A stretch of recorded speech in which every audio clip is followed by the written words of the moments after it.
মানুষ যখন মারা যায়, মারা যাওয়ার পরে তাকে দুনিয়া থেকে বিদায় দিতে হয় একটা নামাজের মাধ্যমে, যে নামাজের নাম জানাজার নামাজ। দুনিয়াতে আসার পর তার আযান হয়, একামত হয়। আমিও আসার পরে আমার আযান হয়েছে, একামত হয়েছে। আপনাদেরও ডান কানে আযান হয়েছে, বাম কানে একামত হয়েছে, নামাজ কিন্তু হয় নাই। এই নামাজটা হবে মরণের পর, একেই বলা হয় জানাজার নামাজ। আজকাল আমাদের দেশে এমন সিস্টেম চালু হয়েছে, কোনো বড় ব্যক্তি মারা যাওয়ার পরে জানাজার নামাজ একটা নয়, দুইটা নয়, তিনটা। প্রথম জানাজা অমুক জায়গায়, দ্বিতীয় জানাজা সিলেটে, তৃতীয় জানাজা ওনার নিজের দেশের বাড়ির গ্রামে হবে।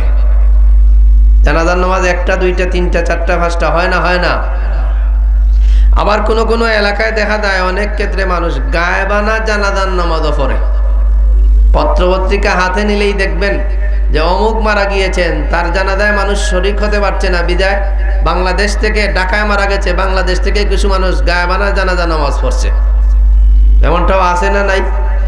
আর এগুলা দেখেই আমাদের ভবিষ্যৎ প্রজন্মরা শিখে নিচ্ছে, মনে হয় দুই তিনটা জানাজার নামাজ পড়লে সওয়াব বেশি, আর গায়েবানা জানাজার নামাজ পড়লে মনে হয় সওয়াবের দরজা আরো বেশি খুলে যাবে।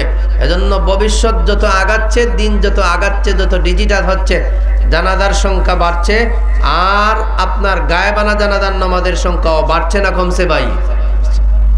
এজন্য আমাদের হক কথাও বলতে হয়, আর আপনাদেরও হক কথা শুনতে হবে। আমল করা না করা এটা আপনাদের ব্যক্তিগত ব্যাপার, কিন্তু হক কথা বলা এটা আমাদের দরকার।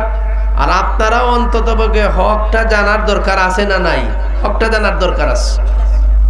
মানুষ মরণের পরে তার জানাজার নামাজ একবারই হবে, যেমন ভাবে আজকের আসরের নামাজ একবার পড়েছি, দ্বিতীয়বার আর পড়া যাবে না।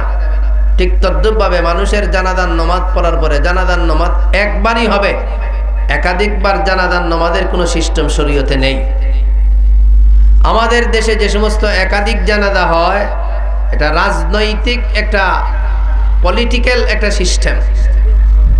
হয়তো উনি নেতা ছিলেন বড় মাপের, এজন্য ওনার জানাজা একবার, দুইবার, তিনবার হয়। কিন্তু ইসলামে এই সিস্টেম নেই, জানাজার নামাজ একবারই পড়তে হয়, একাধিকবার নয়।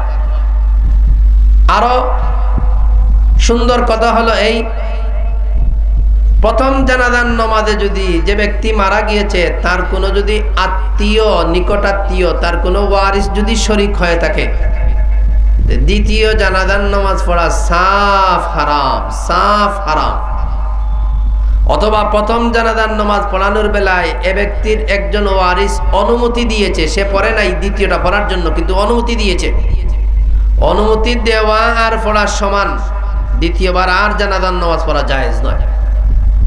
এজন্য উলামায়ে কেরাম এ ব্যাপারে ঐক্যমত পোষণ করেছেন, প্রথম জানাজার নামাজে যদি ওয়ারিস শরীক থাকে, কোনো একজন ওয়ারিস অথবা কোনো একজন উত্তরাধিকারী অনুমতি দিয়ে দে জানাজার নামাজ পড়ো, সে যদি নাও পড়ে অনুমতি দিয়ে দে, এই অবস্থায় দ্বিতীয়বার, তৃতীয়বার, চতুর্থবার জানাজার নামাজ পড়া গুনার কাজ, গুনার কাজ, সওয়াবের কাজ নয়।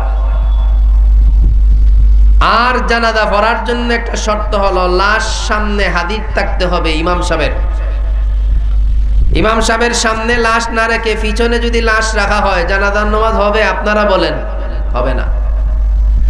কোন আকলে আর কোন বিবেকে মানুষ জানাজার নামাজ পড়ে, যে গায়েবানা জানাজার নামাজ পড়ে? এটা আমাদের ইসলামী দৃষ্টিকোণ থেকে আমাদের বিবেকেও ধরে না। না আছে সামনে লাশ, কোথায় লাশ, কোন দিকে লাশ, খবর নাই, এখান থেকে বসে গায়েবানা জানাজার নামাজ পড়ে সওয়াবের নিয়তে গুনাহ হবে, গুনাহ হবে। গুনাহ ছাড়া সওয়াব বিন্দু পরিমাণে আশা করা যায় না।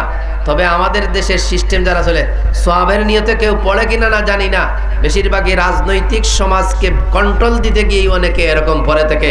যেমনভাবে অনেক রাজনৈতিক লিডাররা আসরের নামাজ এক জায়গায় পড়েছে ভোটের সময়, আর আরেক মসজিদে গিয়ে দেখে আসরের জামাত হচ্ছে, হয় না পড়িলেই। কর্মীরা কয় কেমনে আবার পড়বেন, পরে এসেছে দূর, এটা বাদ দিয়ে এখন নির্বাচনের সময় নামাজ যা পড়বে তাই ভালো। হয় না, হয় না এমনটা? অনেক এমপি মন্ত্রীরাও এমনও আছে দেখেছি, জানাজার নামাজ হারিয়ে ওযু নাই, কুচ্ছু নাই, গেও জানাজার নামাজও খাড়া। এমন লোক আছে না নাই? আমি জানি অনেক মন্ত্রী এমপির খবর এমন আছে, ওযু মুঠেও নাই, জানাজার নামাজ শুরু হয়েছে, সে জানাজার শরীক হয়ে গেছে। কেন? তার তো জানাজার নামাজ শরীক হয়েছে ভোট কালেকশনের জন্য, নিজেকে উপস্থিত করেছে আমি জানাজায় হাজির হয়েছি কথা দেখানোর জন্য, সওয়াবের নিয়তে নয়। এজন্য মুআজ্জাজ হাজিরিন, আমাদেরকে এই বেলায় সুস্পষ্ট ধারণা রাখতে হবে, গায়েবানা জানাজার নামাজ জায়েজ নয়। হে যুবকেরা, ভালোভাবে মনে রাখো, ভবিষ্যতে গায়েবানা জানাজার নামাজ যেখানেই হবে আমি যেন সেই গুনাহে শরীক না হই। একাধিক জানাজা যেখানে হয় আমার জানা থাকলে সেখানে যেন আমি শরীক না হই, কারণ একাধিক জানাজার নামাজের কোনো সিস্টেম শরীয়তে নাই।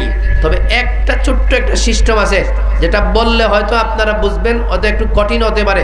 ধরুন এখানে খুলনার এক ব্যক্তি থাকে, এক ব্যক্তি চাকরি করে, এই খুলনার ব্যক্তিটা এখানেই মারা গিয়েছে, এখানে তার কোনো ছেলে নাই, তার কোনো ওয়ারিস নাই, সে একাই। পানিদার এলাকাবাসী তাকে গোসল দিল, খুলনায় জানাজার নামাজ পড়তে যাইতে পারবে না, তখন এই পানিদার এলাকাবাসীর লোকে যারা আছে এরা একটা জানাজার নামাজ পড়ে অ্যাম্বুলেন্সে তুলে তাকে তার বাড়িতে পাঠিয়ে দিল। এখানে পানিদারের যারা পড়ছে এর কি ওয়ারিস কেউ আছে? কেউ নাই। এজন্য ওয়ারিস যারা আছে তারা দ্বিতীয়বার জানাজার নামাজ পড়তে পারবে এই সুবাদে। কিন্তু প্রথম জানাজায় কোনো একজন যদি ওয়ারিস শরীক থাকেন, অথবা কোনো একজন ওয়ারিস যদি ফোনে হোক আর মোবাইলে হোক আর কথার মাধ্যমে হোক যদি অনুমতি দিয়ে ফেলে, দ্বিতীয় জানাজা কোনো অবস্থাতেই জায়েজ হবে না। এজন্য আমি দেখেছি সচরাচর আমাদের দেশে যে সমস্ত দ্বিতীয় জানাজা হয় সবগুলাই নাজায়েজ, সবগুলাই নাজায়েজ, সবগুলাই নাজায়েজ। কারণ প্রথম জানাজায় এক ছেলে থাকে, না হয় আরেক ছেলে থাকে, না হয় ছেলের অনুমতি দিয়ে দেয়, হয় পড়ুন আপনারা জানাজার নামাজ, পরে আর দ্বিতীয়টা আমরা পড়বো, এগুলো গুনার কাজ। আসুন এবার মূল কথায় চলে যাই।